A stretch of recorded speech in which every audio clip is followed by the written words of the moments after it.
ऐन दिवाळीच्या तोंडावर दिल्लीतील रोहिणी येथील सीआरपीएफ शाळेजवळ काल सकाळी स्फोट झालाय. शाळेच्या भिंतीचं नुकसान झालेलं असलं तरी सुदैवानं कोणतीही जीवितहानी झालेली नाही. फॉरेन्सिक टीम आणि दिल्ली पोलिसांच्या विशेष सेलचे अधिकारी घटनास्थळी पोहोचले आणि स्फोट नेमका कशामुळे झाला हे शोधण्याचा प्रयत्न सुरू आहे. स्फोट इतका जोरदार होता की त्याचा आवाज 2 किलोमीटर पर्यंत ऐकू आला आणि जवळपास 10 मिनिट त्या परिसरामध्ये धुराचे लोट पसरलेले होते. अनेक वाहनांच्या आणि दुकानांच्या काचा फुटल्या असं सुद्धा समोर आलेलं आहे. स्फोटानंतर राष्ट्रीय तपास संस्था म्हणजे एनआयए ही केंद्रीय यंत्रणांनी घटनास्थळाची पाहणी केली. दहशतवादी हल्ल्याची शक्यता लक्षात घेऊन एनएसजीने सुद्धा या घटनास्थळाचा ताबा घेतला. प्राथमिक तपासामध्ये हा स्फोट क्रूड बॉम्बमुळे म्हणजेच गावठी बॉम्बमुळे झाल्याचा संशय आहे. सर्व तपास सुरू असताना आता याच्यामध्ये एक मोठी बातमी समोर आली आहे. पाकिस्तानातून चालणाऱ्या टेलिग्राम चॅनलवर या झालेल्या बॉम्बस्फोटामागे खलिस्तानी दहशतवाद्यांचा हात असल्याचा दावा करण्यात आलेला आहे. लॉरेन्स बिश्नोई, निज्जर, पन्नू हे सर्व चर्चेमध्ये असताना याचं खलिस्तान कनेक्शन असताना या बॉम्बस्फोटामध्ये खलिस्तानचं नाव समोर येणं हे भारतासाठी अलार्मिंग आहे. या स्फोटामुळे आणि खलिस्तान याचा कनेक्शनचा दावा केला जात असल्यामुळे सरकार सुद्धा अलर्ट मोडवरती आलेलं आहे. हा संपूर्ण विषय काय आहे ते समजून घेऊयात आणि खलिस्तान चळवळीचा मुद्दा सुद्धा. नमस्कार, मी अरुणराज जाधव बोल व्हिडिओवरती तुम्हा सर्वांचं अगदी मनापासून स्वागत करतो. काल रविवारचा दिवस असल्यानं आणि शाळेला सुट्टी असल्यानं या बॉम्बस्फोटामध्ये सुदैवानं कोणतीही जीवितहानी झालेली नाहीये, पण स्फोट हा निश्चितपणे जीव घेण्याइतका सक्षम होता. या स्फोटामुळे शाळेच्या भिंतीला तडे गेलेले आहेत, तिथे मोठा खड्डा सुद्धा पडलेला आहे. जिथे खड्डा झालेला आहे तिथे स्फोटकांचा उग्र वास येत होता असं पोलिसांनी सांगितलेलं आहे. घटनास्थळावरून पांढरी पावडर आणि काही वायर सदृश्य वस्तू जप्त करण्यात आलेल्या आहेत. प्राथमिक तपासामध्ये स्फोटामध्ये अतिदक्षता स्फोटकांचा वापर करण्यात आल्याचा संशय. हा एक छोटा क्रूड बॉम्ब असू शकतो असा सुद्धा एक अंदाज आहे. दहशतवादी हल्ल्याची शक्यता लक्षात घेऊन एनएसजीची टीम सुद्धा घटनास्थळी पोहोचली आणि त्यांनी त्या दृष्टीने तपास सुद्धा सुरू केलेला आहे. फॉरेन्सिक सायन्स लॅबोरेटरी टीमच्या सूत्रांनी दिलेल्या माहितीनुसार प्राथमिक तपासामध्ये ही क्रूड बॉम्ब सदृश्य सामग्री सापडलेली म्हणजे एक गावठी बॉम्ब सारखी सामग्री सापडलेली आहे. मात्र संपूर्ण अहवाल आल्यानंतरच या संदर्भातली अधिकृत माहिती उपलब्ध होणार आहे. आता या स्फोटाकडे दुर्लक्ष करून चालणार नाही बघा. म्हणजे जीवितहानी झालेली नाही, इतका काही मोठा स्फोट नव्हता असं म्हणून दुर्लक्ष करून चालणार नाही. कारण की देशाच्या राजधानीमध्ये 13 वर्षापूर्वी अशाच प्रकारचा स्फोट झालेला होता. सप्टेंबर 2011 मध्ये दिल्ली उच्च न्यायालयामध्ये स्फोट झालेला होता, ज्याच्यामध्ये 11 जणांचा मृत्यू झाला होता.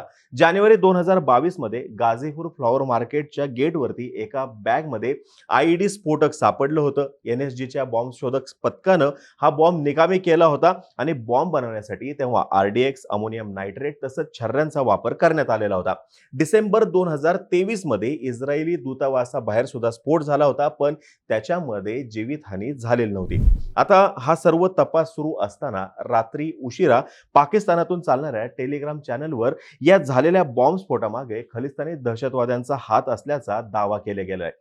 जस्टिस लीग इंडिया या टेलिग्राम चॅनलवरती सीसीटीव्ही फुटेज अपलोड करून बॉम्बस्फोट करण्यामध्ये खलिस्तानींचा हात असल्याचा दावा करण्यात आलेला आहे. त्याच्यानंतर हा मेसेज पाकिस्तानातून चालणाऱ्या अनेक टेलिग्राम चॅनलवरती सुद्धा त्यांनी प्रसारित केलेला आहे. दिल्ली पोलिसांनी या संदर्भात टेलिग्रामला पत्र पाठवलेलं आहे आणि त्यांच्याकडून Telegram channel justice league India बद्दल माहिती मागवलेली आहे. आता आपण हा व्हिडिओ बनवेपर्यंत टेलिग्रामकडून दिल्ली पोलिसांना कोणताही रिप्लाय आलेला नव्हता. स्पेशल सेलच्या एका अधिकाऱ्याचं म्हणणं असं आहे की घटनास्थळावरून टायमर, डिटोनेटर, बॅटरी, घड्याळ इत्यादी काही सापडलेलं नाहीये. स्फोटामध्ये रसायनांचा वापर करण्यात आलेला होता.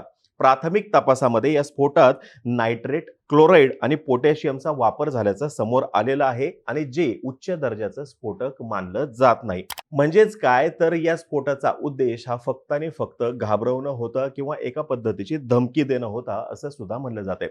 स्फोट देशी म्हणजे क्रूड बॉम्ब सारखा सुद्धा दिसत नाही असं सांगण्यात येते, कारण कच्च्या बॉम्बमध्ये काच असते, खिळे असतात, छर्रे असतात आणि इथे तसं काही सापडलेलं नाहीये. या तपासामध्ये किरणोत्सार्गी पदार्थासारखं काही आढळलेलं नाहीये. तपास यंत्रणा या स्फोटाचा संबंध शाळा, हॉस्पिटल्स आणि विमानांमध्ये बॉम्बस्फोट होण्यासंदर्भातल्या ज्या धमक्या येतात त्याच्याशी जोडून तपास करण्याचा प्रयत्न करते. गेल्या 10 महिन्यातला हा दुसरा स्फोट आहे. दरम्यान देशामध्ये अनेक ठिकाणी रेल्वे गाड्या ज्या आहेत त्या उलटवण्याचा प्रयत्न करण्यात आलेला आहे. देशाच्या राजधानीतील अनेक भागातील शाळा आणि हॉस्पिटल्स इथं सुद्धा बॉम्बस्फोटांच्या धमकीचे मेल प्राप्त झालेले आहेत आणि आता याच्यामध्ये खलिस्तान समर्थक गटाचं नाव सुद्धा आलेलं आहे. निज्जरची हत्या, पन्नूच्या हत्येचा प्रयत्न या दोघांचं स्वतंत्र खलिस्तानसाठी आग्रही असणं आणि सध्या भारत आणि कॅनडा यांच्यातले संबंध ताणलेले असताना आणि नुकतंच पन्नू या विषयावरती भारत आणि अमेरिका यांच्यामध्ये संघर्ष झालेला असताना हा स्फोट झालेला आहे आणि त्याची जबाबदारी एका खलिस्तानी गटाने घेतलेली आहे. रिपोर्टनुसार या अशा टेलिग्राम चॅनलमध्ये काश्मीरमध्ये होणाऱ्या दहशतवादी कारवायांचे अपडेट्स बहुतांशी जम्मू काश्मीरशी संबंधित द रेटिझन्स फ्रंट या दहशतवादी संघटनेकडून शेअर केले जातात. ISI हँडलर्सच्या माध्यमातून संबंधित टेलिग्राम चॅनलने दिल्ली बॉम्बस्फोटाच्या खलिस्तान समर्थकांचा सहभाग असल्याचे हे संकेत दिलेले आहेत. सायबर आणि फॉरेन्सिक कायदा तज्ज्ञ मौलाली कृष्ण गुहा यांचं म्हणणं असं आहे की टेलिग्रामची सोयीस्कर अशी मॉडरेशन पॉलिसी आणि एन्क्रिप्टेड सेवेमुळे सायबर गुन्हेगार, दहशतवादी संघटना आणि ड्रग्ज विक्रेत्यांसाठी टेलिग्राम हे एक योग्य ठिकाण आहे. इस्लामिक स्टेट आणि अल कायदा सारख्या दहशतवादी संघटनांनी अनेकदा टेलिग्रामचा वापर सार्वजनिकपणे हल्ल्यांची जबाबदारी स्वीकारण्यासाठी केला आहे. त्याच वेळेस रशिया आणि युक्रेन यांच्यातलं युद्ध, इस्रायल आणि हमास यांच्यातला संघर्ष याच्याशी संबंधित जे लोक आहेत यासोबतच जे हॅकर्स आहेत त्यांनी सुद्धा किंवा अशा गोष्टींसंदर्भातले जे गुन्हेगार आहेत त्यांनी सुद्धा टेलिग्रामचा वापर केलेला आहे. तशा पोस्ट त्यांनी टेलिग्रामवरती केलेल्या आहेत. म्हणजेच काय, टेलिग्रामचा वापर जो आहे हा सध्या गैरकामांसाठी होतोय याच्याकडे या गुहा लक्ष वेधताना आपल्याला दिसत आहेत. आता खलिस्तान या मुद्द्याकडे येऊयात. मागील वर्षी सुद्धा मार्च-एप्रिल महिन्यामध्ये अमृतपाल सिंगच्या निमित्तानं खलिस्तान आणि खलिस्तानी दहशतवादी हे चर्चेमध्ये होते आणि गेल्या वर्षभरामध्ये निज्जर, पन्नू यांच्या निमित्ताने सुद्धा खलिस्तान हा विषय सातत्याने चर्चेत आलेला आहे. खलिस्तान चळवळ ही खलिस्तान नावाच्या वेगळ्या देशासाठी चालवलेली चळवळ आहे. म्हणजे भारत आणि पाकिस्तानमधले शीख लोक जे आहेत या सगळ्यांचा मिळून एक स्वतंत्र देश अस्तित्वात यावा असा या चळवळीचा उद्देश आहे. 1966 मध्ये पंजाबची स्थापना झाल्यावर अकाली दलाच्या नेत्यांनी खलिस्तानची मागणी लावून धरलेली होती. Babbar Khalsa, international Sikh youth foundation, Khalistan commando force, all India Sikh student federation, Bhindranwala tiger force of Khalistan, Khalistan Zindabad force, Khalistan liberation force, Khalistan liberation army, Dashmesh regiment, Shaheed Khalsa force या संस्था खलिस्तानच्या समर्थक होत्या आणि यापैकी बहुतांश संस्था आता अस्तित्वात नाहीयेत. आता ज्या काही संस्था अगदी ॲग्रेसिव्हली काम करताना दिसत आहेत त्याच्याशी संबंधित जे आहे ते पन्नू, निज्जर हे त्याच्याशी संबंधित होते याचा वारंवार भारताने उल्लेख केलेला आहे आणि त्यांचा निषेध सुद्धा केलेला आहे. 1984 आणि 1986 मध्ये दोन वेळेस ही चळवळ ऑपरेशन ब्लू स्टार आणि ऑपरेशन ब्लॅक थंडरच्या माध्यमातून सरकारने पूर्णपणे संपवण्याचा प्रयत्न केला होता. तरी सुद्धा इतक्या वर्षानंतर या चळवळीबद्दल शीख समुदायाच्या काही वर्गामध्ये अजूनही सहानुभूती आहे. त्यातल्या त्यात जो शीख समुदाय देश सोडून इतर देशांमध्ये सेटल झालेला आहे त्यांच्यामध्ये या मुद्द्याला धरून जास्त अशी सहानुभूती दिसते. ऑपरेशन ब्लू स्टार नंतर मंदावलेली खलिस्तानी चळवळ पंजाबमध्ये पुन्हा एकदा जोर पकडते की काय अशी भीती या सर्व प्रकरणाच्या निमित्ताने परत एकदा निर्माण झालेली आणि याला कारण आहे निज्जर आणि पन्नू यांसारखे आपल्या सरकारने घोषित केलेले दहशतवादी. पंजाबमध्ये गेल्या काही दिवसांमध्ये खलिस्तानी समर्थकांच्या मोर्चांमध्ये वाढ होताना दिसतीये. यासोबतच कॅनडा आणि UK इथे सुद्धा खलिस्तानी समर्थकांचे मोर्चे निघताना आपल्याला दिसत आहेत.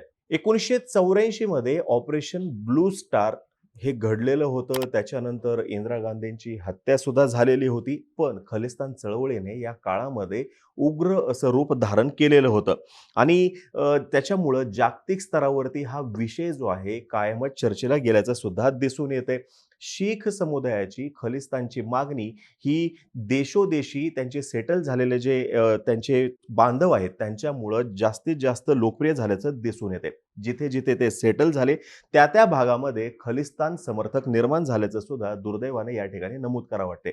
मग ब्रिटन घ्या, कॅनडा घ्या, अमेरिका, ऑस्ट्रेलिया यांसारख्या ठिकाणी खलिस्तान चळवळीला खतपाणी घातलं गेलं असं सुद्धा दिसून आलेलं आहे. कॅनडामध्ये मोठ्या प्रमाणामध्ये शीख समुदाय आहे. तिथे शीख चळवळ ही जास्त वेगाने पसरली आणि तिथली शीख चळवळ जी आहे त्याच्यासोबतच शीख दहशतवादी सुद्धा मोठ्या प्रमाणात वाढले, ज्याचा उल्लेख भारताने वारंवार केलेला दिसून येतोय. कॅनडाकडे या संदर्भात त्याने वेळोवेळी त्या संदर्भातला रिपोर्ट सुद्धा केलेला आहे.